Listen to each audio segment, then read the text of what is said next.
Assalamualaikum warahmatullahi wabarakatuh. A'udzubillahi minasyaitonir rajim. Bismillahirrahmanirrahim. Wal aqibatu lil muttaqin wa la 'udwana illa 'alal zalimin. Wala haula wala quwwata illa billahil aliyyil azim. Amma ba'du. Yang sama-sama kami muliakan dan kita hormati Bapak dan Ibu dosen penguji uji kinerja PPG dalam jabatan tahun 2002 P3 di LPTK Fakultas Ilmu Tarbiyah dan Keguruan Universitas Islam Negeri Sunan Kalijaga, Yogyakarta. Perkenalkan, saya nama Sujarwo, sarjana pendidikan Islam, asal guru dari Madrasah Ibtidaiyah An-Nur, Gemenggeng, Kecamatan Pace, Kabupaten Nganjuk, Jawa Timur, sekaligus mahasiswa PPG dalam jabatan tahun 2002 B3 pada LPTK Fakultas Ilmu Tarbiyah dan Keguruan Universitas Islam Negeri Sunan Kalijaga, Yogyakarta. Pada kesempatan hari ini kami akan menampilkan sebuah video. Hari ini Kamis tanggal 12 Januari 2023. Saya akan mempraktekkan kegiatan pembelajaran untuk memenuhi uji kompetensi kinerja dalam PPG tahun 2022. Materi yang akan saya ambil yaitu materi di kelas 5 semester genap bab 1 yaitu Khalifah Abu Bakar As-Siddiq radhiyallahu anhu, subbab 3 perjuangan Abu Bakar As-Siddiq radhiyallahu anhu dalam berdakwah. Untuk lebih jelasnya, mari kita saksikan video pembelajarannya. Mohon masukan, kritik dan saran supaya proses pembelajaran saya lebih baik ke depannya. Demikian, terima kasih. Akhirul kalam, wallahu muwaffiq ila aqwamit thoriq. Wassalamualaikum warahmatullahi wabarakatuh. Assalamualaikum warahmatullahi wabarakatuh. Waalaikumsalam warahmatullahi wabarakatuh. Alhamdulillah, anakku siswa kelas 5. Bagaimana kabarnya pagi hari ini? Alhamdulillah.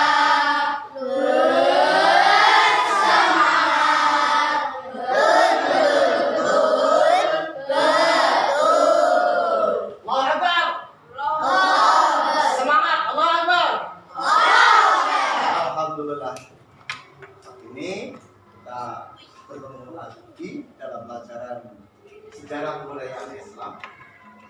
Sebelumnya pembelajaran kita lanjutkan ya dengan kita telah menyampaikan salam.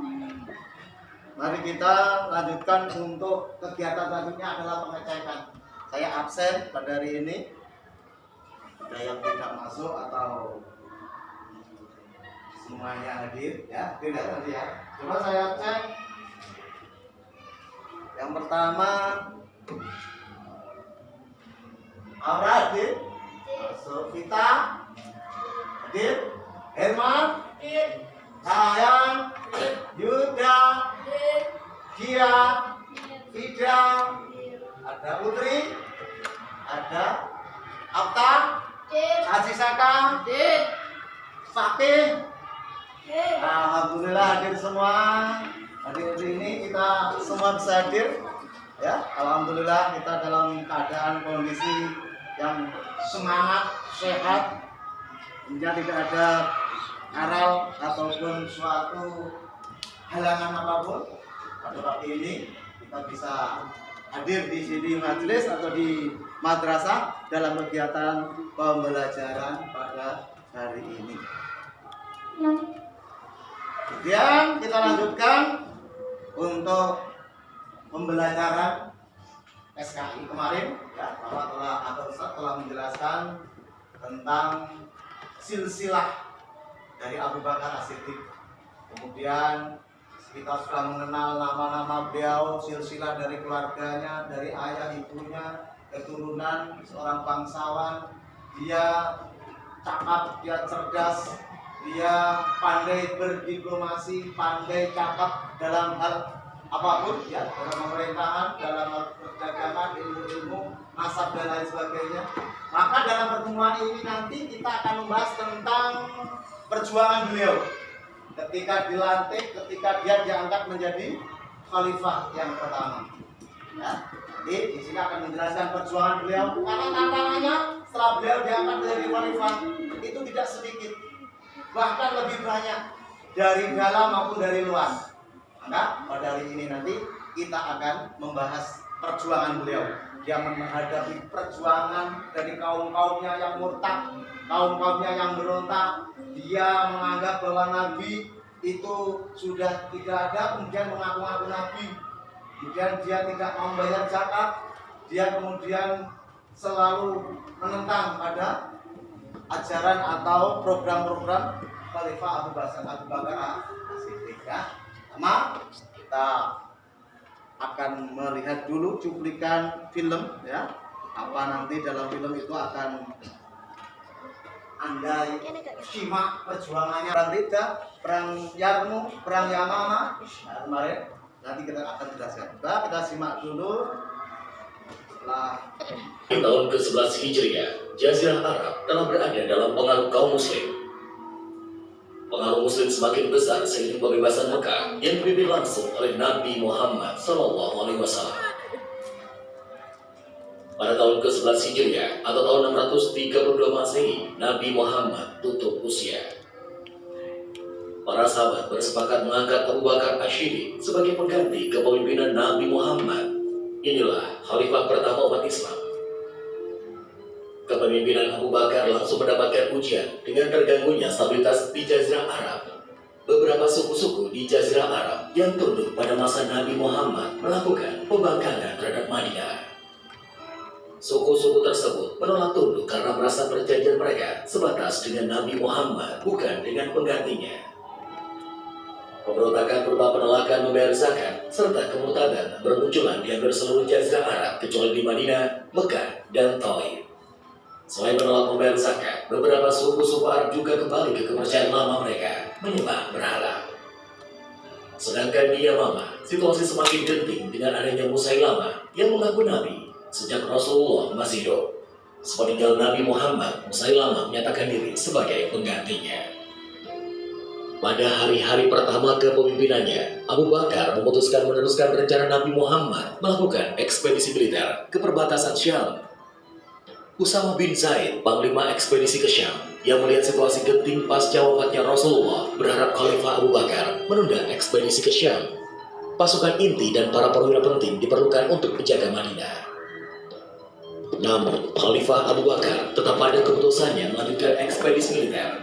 Khalifah akan menangani masalah pemberontakan ini setelah pasukan yang dipimpin Usama kembali dari Syam. 3.000 pasukan muslim itu pun sampai ke perbatasan Syam dan memulai serangkaian kampanye militernya yang cukup sukses di Tabuk. Berhasil di Tabuk, pasukan Usama bergerak ke Mekah dan melanjutkan keberhasilan ekspedisi militer tersebut. Sementara itu, Madinah yang relatif tanpa pasukan memadai mulai mendapatkan ancaman serius. Tulaiha al-Asadi, golongan yang menolak membayar zakat, berhasil memprovokasi pengikutnya yang berasal dari kabilah Abjubian, Golovan, Lazaro, dan Taif, menyerbu Madinah yang sedang kurang penjagaan. Tulailah dan pasukannya pun mendekati Madinah. Setelah tiba di Zilkhisha, berjarak sekitar 35 km dari Madinah, Tulaiha mengirimkan utusan ke Madinah. Utusan Tulaiha menyampaikan ke Khalifah Abu Bakar bahwa mereka meminta tidak membayarkan zakat, namun tetap melaksanakan sholat. Khalifah Abu Bakar menyatakan dengan tegas akan memerangi siapa saja yang memisahkan sholat dan zakat. Khalifah Abu Bakar kemudian memerintahkan Ali bin Abi Thalib memimpin pasukan muslim yang ada untuk mencegah musuh di gerbang Madinah. 3 hari kemudian, ada hal yang gelap gulita. Pertempuran itu tidak terelakkan. Pasukan muslim dengan sekuat tenaga mencegah pasukan pemberontak masuk Madinah. Ali dan pasukan muslim berhasil memukul mundur pasukan-pasukan pemberontak dari kabilah Arab tersebut. Pasukan pemberontak yang mundur itu tidak mendapatkan banyak kesempatan. Khalifah Abu Bakar yang mendengar mundurnya pasukan musuh langsung memimpin pengejaran. Lepas mengetahui pasukan pemberontak, Khalifah Abu Bakar berhasil mengejar mereka sampai ke Zulkifli. Sisa-sisa pasukan pemberontak lagi terbang-langgar. Sebelum kembali ke Madinah, Khalifah Abu Bakar menempatkan Al-Nu'man bin Muharim beserta beberapa pasukan untuk menjaga situasi di Zulkifli. Kemenangan pasukan musuh ini mengembalikan kewibawaan kepemimpinan di Madinah. Dengan jumlah yang lebih sedikit, pasukan Muslim berhasil mengatasi perlawanan pemberontak. Sofwan ibnu Sofwan, Sabrakan ibnu Badr dari Bani Tamim, serta Ali ibnu Hatim al-Ta'i, salah seorang pemimpin Bani Ta'i, merupakan golongan pertama yang kembali kepada Islam dan membayar zakat. Kabilah-kabilah Arab lainnya yang sebelumnya turut serta dalam pemberontakan tersebut kembali kepada Islam dan mengakui kepemimpinan di Madinah. Pada bulan Rajab tahun ke-11 Hijriah, pasukan Usama kembali dari Syam dengan membawa rampasan perang yang cukup banyak. Setelah 2 minggu beristirahat, Khalifah Abu Bakar menggerakkan pasukan Usama ke Zulkifli. Sesampainya ke Zulkifli, Khalifah Abu Bakar membagi pasukan Muslim menjadi 11 kontingen dengan target operasi yang berbeda. Sebelum mengirimkan pasukan tempurnya, Khalifah Abu Bakar menulis surat kepada masing-masing golongan pemberontak untuk kembali ke Islam dan tunduk pada Namun, surat balasan dari berbagai kaum pemberontak itu hanya menyuruh terjadinya peperangan. Khalifah Abu Bakar pun mengirimkan 11 kontingennya untuk memerangi pemberontakan. 11 kontingen pasukan Muslim bergerak ke Zulkifli ke arah yang berbeda. Target ekspedisi ini adalah membersihkan pemberontakan dan mengembalikan stabilitas di seluruh Jazirah Arab. Khalid bin Walid memimpin pasukan ke Muzaka untuk memerangi Tulaiha bin Khuwailid al-Ashdi dari Subasa dan dilanjutkan menghadapi Malik bin Nuwairo di Buta. Ikrimah bin Abu Jahal memimpin pasukan menuju Yamamah memerangi Musailamah yang mengaku sebagai nabi sejak Rasulullah masih hidup. Amr bin As memimpin pasukan ke sekitar Tabuk dan Daumat al-Jandal menghadapi kaum murtad suku Muzaka dari Madinah. Rida, ya, perang Rida. Suhabil bin Hasanah memimpin pasukannya membaiki pasukan Ikrimah ke Yamamah dan menunggu instruksi dari Khalifah Abu Bakar. Khalid bin Zaid memimpin pasukan memimpin penyerbuan suku-suku yang murtad di perbatasan Syria. Khalifah bin Ajiz memimpin pasukannya ke Madinah bagian timur dan di luar Mekah menghadapi kaum murtad dari suku Hawazin dan Bani Sulaim. Al bin Al-Hadrami bersama pasukannya dikirim menghadapi kaum murtad di Bahrain. Hudzaifah bin Mihsan beserta pasukannya akan menghadapi kaum murtad di daerah Oman. Ar-Fajr bin Harthoma dengan pasukannya dikirim untuk menghadapi kaum murtad di Bahrain. Muhajir bin Abi Umayyah beserta pasukannya melakukan ekspedisi militer menghadapi kaum murtad di Yaman dan dilanjutkan ke Hadramaut. Dan Suhaib bin Muqarran akan menghadapi kaum murtad di pesisir utara Yaman. Ekspedisi militer yang dikirim oleh Khalifah Abu Bakar langsung menghadapi perlawanan dari kaum murtad kecuali di Yamamah. Di Yamamah, kontak senjata belum terjadi yang menunggu pasukan tambahan dengan jumlah musuh yang terlalu besar. Khalifah Abu Bakar mengendalikan pergerakan pasukan Muslim dari Zulkifli. Khalifah memantau perkembangan ekspedisi militernya melalui para kurir pembawa surat. Khalid bin Walid yang mengarahkan pasukannya ke Muzaka bertemu dengan Subetnai, pemimpin suku tersebut. Adi bin Hatim adalah seorang Muslim yang taat. Setelah terjadi negosiasi dengan Khalifah Abu Bakar, Adi bin Hatim setuju mengikutsertakan 500 pasukan berkuda dari sukunya ke dalam kontingen Khalid bin Walid. Ya, sementara itu aja cuplikan perang Rida ya. Selanjutnya kita tambah referensi untuk materi selanjutnya. Jadi kalian sudah menyaksikan perang Rida. Jadi perang di situ memusuhi atau memberantas, menumpas kaum yang menyembah berhala. Lanjutkan untuk materi dengan PowerPoint untuk perjuangan Khalifah Abu Bakar As-Siddiq ya, itu perjuangan Khalifah Abu Bakar As-Siddiq setelah Nabi Muhammad SAW wafat ya, muncullah kesulitan-kesulitan dan konflik-konflik. Konflik itu apa? Terjadi pemberontakan, terjadi pertumbangan darah, perang ya, perangnya di sini yang dihadapi oleh umat Islam di bawah pimpinan Khalifah Abu Bakar. Di antaranya yang sangat penting adalah menghadapi orang-orang murtad yang mengaku nabi dan orang-orang yang tidak mau membayar zakat. Dan banyak para syuhada atau hafid yang hafal Quran meninggal ketika perangan itu. Kemudian program beliau adalah menyusun Al-Quran. Jadi Al-Quran dibukukan untuk Al-Quran. Kemudian di situ ada peperangan juga, banyak ya peperangan dan juga perluasan Islam, negara Islam. Jadi diperluaskan. Kemudian selanjutnya menumpas nabi palsu. Ada 4 orang yang menamakan dirinya sebagai nabi palsu, yaitu 1 Sulaimamah al-Kazab dan Bani Hanifah Hiyamamah. Kemudian Saja Tamimiyah dari Bani Tamim, Al-Aswad Al-Ansi dari Yaman, Tulaikha bin Uwailid dari Bani Asad bin Najar. Nah, perang ini namanya perang Yamamah. Ya, itu soal Al-Asad mengaku nabi-nabi, banyak nabi palsu, perangi dengan perang itu tadi Yamamah. Selanjutnya perang Yamamah dalam rangka melawan dan menumpas kaum yang mengaku-ngaku nabi. Ya, namanya menumpas nabi palsu. Pembunuh nabi diantaranya Musailamah dibunuh oleh Wasi, Al-Hasad dibunuh oleh istrinya sendiri, Tolaikha dan Sajat lari dan bersembunyi. Memberantas kaum murtad tadi perang Riddah tadi. Dan berita meninggalnya Nabi Muhammad atau wafatnya Rasulullah SAW berakibat menggoyahkan iman dari orang-orang Islam. Orang Islam goyah. Aduh, kalau begitu Rasulullah meninggal, kita tidak ada panutan lagi.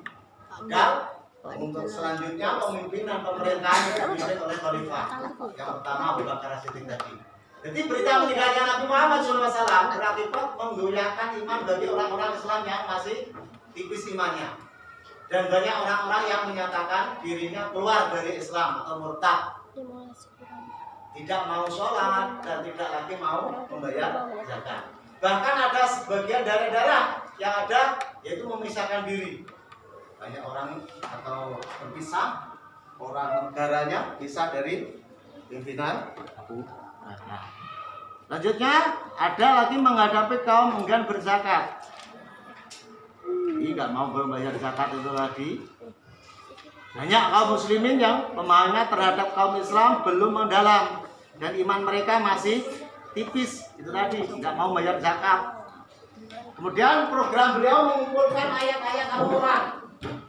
Banyak ayat-ayat Quran itu yang diturunkan oleh Allah yang berangsur-angsur. Ada di pohon kurma, di rumah kurma, ada di kulit-kulit unta dan oleh usulan dari Utsman bin Affan untuk membukukan itu dipimpin oleh Zaid bin Zaid membukukan Al-Quran, dibentuk panitia pada awal tahun 13. Yang bahkan membentuk panitia yang diketahui oleh Zaid bin Sabit untuk mengumpulkan ayat-ayat Al-Quran menjadi mushaf Al-Quran hingga sekarang seperti yang kita baca pada hari-hari ini. Nah, itu. Kemudian perjuangan beliau selanjutnya adalah perluasan wilayah Islam. Dengan terkenal perang Yarmuk, itu perang antara kaum muslimin dengan pasukan Romawi Timur.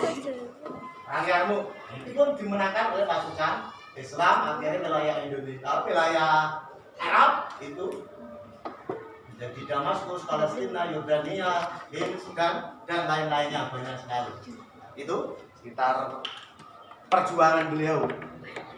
Ya, dari sini kita nanti akan membentuk kelompok ya, kita bahas materi-materi yang saya akan berikan yang telah saya sampaikan tadi, kita bahas untuk kalian untuk merepresentasikan apa itu perang Yarmuk itu, apa itu perang Yamamah, dan apa perang Riddah. Jadi ada perang-perang itu 3 perang yang dialami oleh pemerintahan Abu Bakar As-Siddiq. Yang pertama adalah perang Riddah. Yang kedua adalah perang Yamamah. Yang ketiga perang Intinya perang Riddah adalah perang kaum muslimin dengan orang-orang yang murtad. Perang Yamamah memerangi orang-orang yang mengaku nabi. Perang Yarmuk perang antara pasukan Islam dengan Romawi di timur. Oke, lanjutnya kita bentuk kelompok. Ya. Nah, kita bentuk kelompok dulu ya, kelompok. Nanti kita akan menyampaikan. Sekarang kita sudah membentuk kelompok ya. Kita bentuk kelompok ya, ada kelompok 1 sampai 6 ya. Kita tampilkan sudut per kelompok. Ini kelompok 1, kelompok 2, 3. Ini lanjutnya berkelompok, sudah kita berkelompok. Lalu silakan soal yang telah dibagikan untuk dikerjakan. Ya, dikerjakan.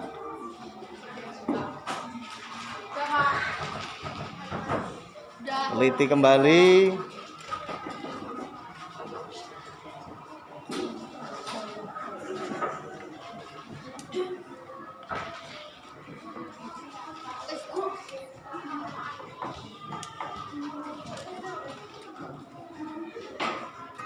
Semua? Oke. Nah. Coba kelompok yang pertama kasih soal khalifah yang berjasa menegakkan pembayaran zakat. Tadi ketika ada materi Abu Bakar Siddiq menghadapi dengan orang-orang yang nggak mau bayar zakat, enggak berzakat, lalu diberantas. Soalnya di sini khalifah yang berjasa menegakkan pembayaran zakat adalah ya siapa? Ya betul 100 Abu Bakar Siddiq tadi memberantas kaum yang berzakat. Kelompok selanjutnya nomor 2, permasalahan yang terjadi pada masa pemerintahan Abu Bakar. Jadi banyak permasalahan ya, kejadian-kejadian. Di antaranya apa ayo? Nomor 2, Anda berdiri coba. Apa? Marahnya kaum murtadin ya, orang yang murtad. Banyak orang yang murtadin itu orang yang murtad, yang menyembah selain Allah. Betul, 100 dong ada. Lanjutnya kelompok yang dipimpin oleh Atta ya, kelompoknya Atta mengabar mengumpulkan ayat-ayat Al-Quran bersama Zaid bin Sabit, merupakan prestasi yang diraih pada masa khalifah. Berdiri ya Mas. Siapa? Abu Bakar As-Siddiq. Betul. Oke, 100.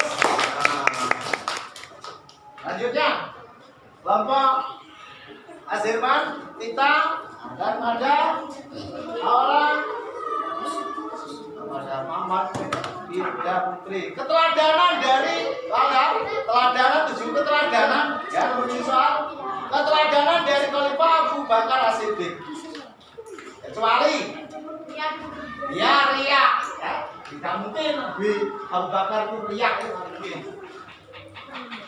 Apa selanjutnya? Coba ya, tepuk tangan. Soal yang nomor 10 saja. Khalifah Abu Bakar tidak pernah menggunakan uang negara. Ya, dia tidak pernah menggunakan uang negara untuk keperluan pribadinya. Nah, percakapan yang tepat adalah Abu Bakar bersifat amanah. Dia selalu menggunakan uang negara dengan perjuangan dan untuk rakyat. Ya, tepuk tangan buat Rizal, kawan-kawan. Ya, tadi kalian sudah menjawab dari itu.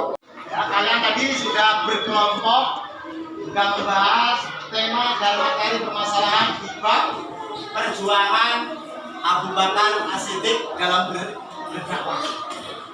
Maka dari materi awal hingga tadi sampai selesai perjuangannya perluasan wilayah Islam. Ya. Nanti bagi kalian yang ingin bertanya silakan prosesi sama tengah ya, berdiri itu ya. Maka Untuk mengawali sebelum kalian bertanya, tadi dari pertama materi kalian telah mengenal perang Ridha. Perang Ridha adalah perang penumpasan dari pasukan kaum muslim yang dipimpin oleh Abu Bakar As-Siddiq memberantas, menumpas orang-orang yang murtad. Banyak orang yang murtad yang menyembah selain Allah ditumpas oleh pasukan Abu Bakar As-Siddiq. Disebut perang apa lagi? Perang Ridha. Ya, perang Ridha, akidah, diperangi akidah. Selanjutnya perang yang kedua. Setelah itu banyak orang yang mengaku-ngaku nabi. Ya, padahal setelah Rasulullah wafat tidak ada nabi lagi. Nabi yang awal dan nabi yang akhir adalah baginda Nabiullah Muhammad Rasulullah Sallallahu Alaihi Wasallam. Jadi tidak ada nabi. Di situ pada zaman Abu Bakar As-Siddiq banyak orang yang mengaku nabi palsu. Nabi palsu tadi yang saya jelaskan tadi ya. Nah, maka ditumpaslah oleh pasukan Abu Bakar As-Siddiq dengan perang apa tadi? Yang Yamamah. Ada perang yang ketiga dari perang melawan pasukan Romawi Timur, memenangkan pasukan Islam. Namanya perang apa ya? Perang Yarmouk. Yang ketiga, yang terakhir perjuangannya beliau karena banyak orang-orang yang meninggal, orang yang hafid, orang yang hafal Quran itu meninggal dalam peperangan banyak orang yang meninggal, kurang lebih 70 hafid itu. Kemudian oleh itu Utsman bin Affan mengusulkan untuk menyusun Al-Quran. Dalam hal itu perjuangan terakhir adalah menyusun Al-Quran, dibukukan, dijadikan satu. Ya, kira-kira dari penjelasan itu tadi, dari pengulasan materi, ada yang bertanya? Ya, silakan. Bagaimana cara pengumpulan ayat-ayat Al-Quran? Oke, pertanyaan yang bagus. Bagaimana cara mengumpulkan Al-Quran? Nah, padahal karena Al-Quran itu turunnya kan tidak langsung dibukukan dalam satu Quran ini kan tidak. Turunnya adalah mutawatir atau beransur-ansur. Ada yang pertama turun kemarin surat Roh Bismi Rabbika Ladzi Khalaq itu turun di daun kelapa kurma, ada di kulit-kulit hewan, kulit unta, akhirnya dibukukan. Abu Bakar As-Siddiq membuat pasukan atau semacam majelis atau panitia pembukuan Al-Quran. Ini diketuai oleh Zaid bin Sabit, dibentuk di kelompok ini, dibukukan, dipimpin oleh Zaid bin Sabit. Jadi caranya yaitu tadi membentuk panitia pembukuan Al-Quran. Yang di situ ditunjuk ketuanya adalah Zaid bin Sabit. Setelah itu disusun dari juz pertama, juz 2 sampai terakhir juz 30. Setelah dibukukan selesai ya, tadi diserahkan oleh istri baginda Rasulullah, diserahkan oleh Hafsah yang bernama Hafsah. Setelah itu diserahkan Nabi, digandakan besok. Ada di Mesir, di Yaman, di Irak, diperbanyak Al-Quran. Sudah paham? Anda Alfa? Oke, tepuk tangan buat Alfa. Terima kasih.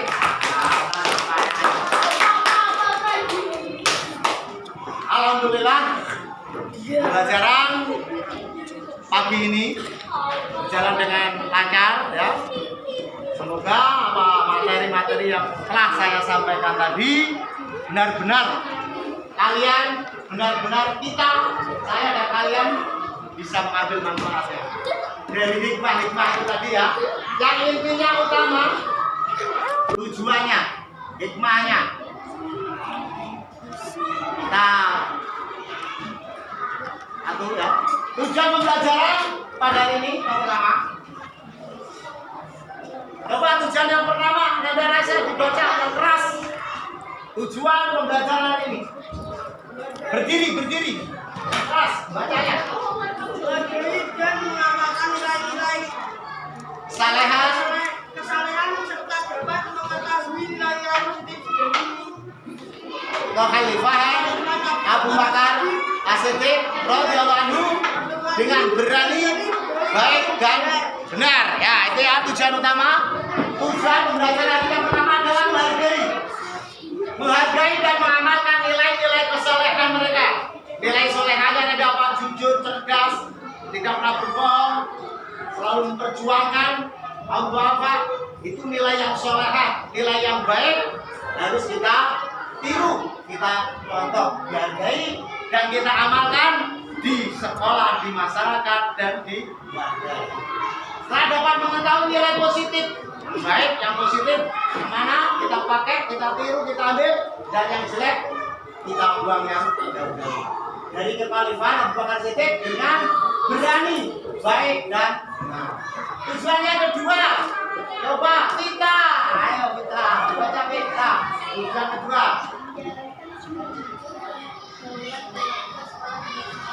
Oke, tujuan yang kedua adalah dengan pembelajaran itu tadi, semoga kita bisa menjalankan sikap jujur. Jujur ya, jujur patut kita contoh.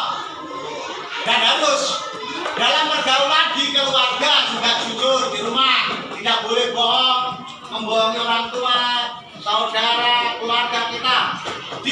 Selanjutnya di sekolah dengan guru kita, teman-teman kita harus jujur. Kita boleh berbohong. Kemudian jujur di masyarakat. Di masyarakat ketika kalian membeli jajan, ketika di luar berhubungan dengan masyarakat banyak, kalian tetap jujur. Tujuan yang ketiga, Alfa. Coba dibaca Mas Alfa. menganalisis perjuangan Khalifah Abu Bakar As-Siddiq dan memiliki kesadaran untuk bersikap demokratis dalam bermusyawarah dengan baik. Oke, yang ketiga, menganalisis perjuangan Khalifah Abu Bakar As-Siddiq dan memiliki kesadaran untuk bersikap demokratis. Berarti demokratis itu demokrasi, saling bisa mengakui kebenarannya, mempertahankan itunya yang benar. Contohnya demokrasi apa? Memilih ketua kelas.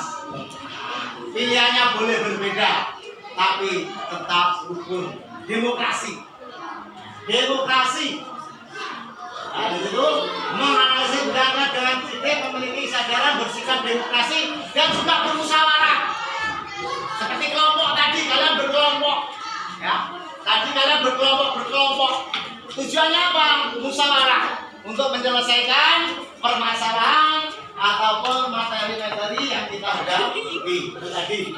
Jadi yang ketiga, menganalisis perjuangan Khalifah Abu Bakar As-Siddiq dan memiliki kesadaran untuk bersikap demokratis dalam bermusyawarah dengan baik. Yang keempat, coba dibaca yang keras. Maju ya, coba. Raisa, maju sini. Tujuan pembelajaran yang keempat hari ini adalah keras.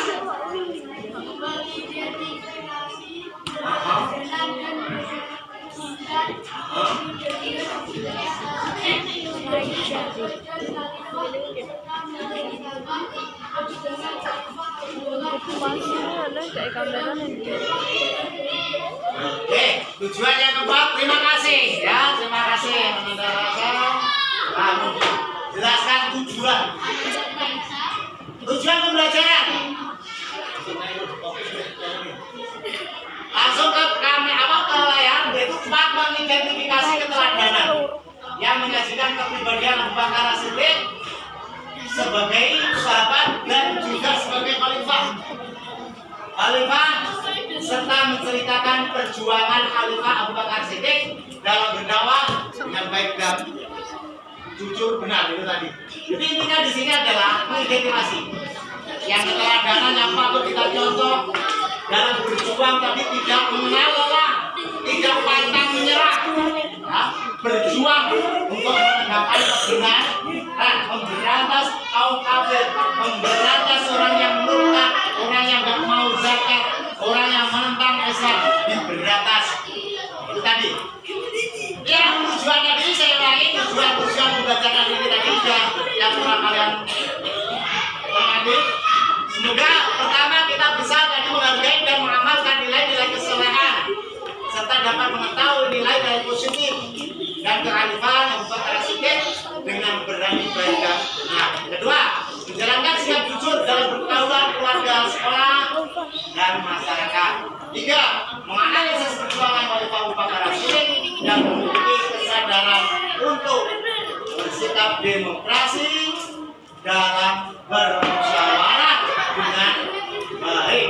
Yang keempat, mengidentifikasi keteladanan dan menyajikan kepribadian Abu Bakar As-Siddiq sebagai seorang sahabat Rasulullah, sebagai juga khalifah, serta menceritakan perjuangan Khalifah Abu Bakar As-Siddiq radhiyallahu anhu dalam berdakwah dengan baik dan benar. Oke, terima kasih. Kita mempelajari perjuangan dan dakwah dari Abu Bakar As-Siddiq. Oke, tidak ada yang bertanya lagi? Ada ya? Alhamdulillah. Kita tutup, kita berdoa sebelum kita tutup pelajaran hari ini. Sebelumnya, monggo dipimpin doa Mas saya dulu.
Alhamdulillah, terima kasih. Hari ini yang sudah menyelesaikan pelajaran ini. Semoga apa yang telah saya sampaikan bisa kita ambil hikmah dan manfaatnya, dan tentunya kita diberikan ilmu yang bermanfaat. Ada kurang lebihnya dalam penyampaian saya pribadi, mungkin dari khilaf, salah ataupun ucapan yang kurang tepat atau yang masih salah, mohon maaf. Dan semoga di pertemuan yang akan datang kita dipertemukan kembali dengan kondisi yang sehat, kondisi yang baik. Akhir kata, akhir kalam, wallahu muwaffiq ila aqwamit thoriq. Assalamualaikum warahmatullahi wabarakatuh.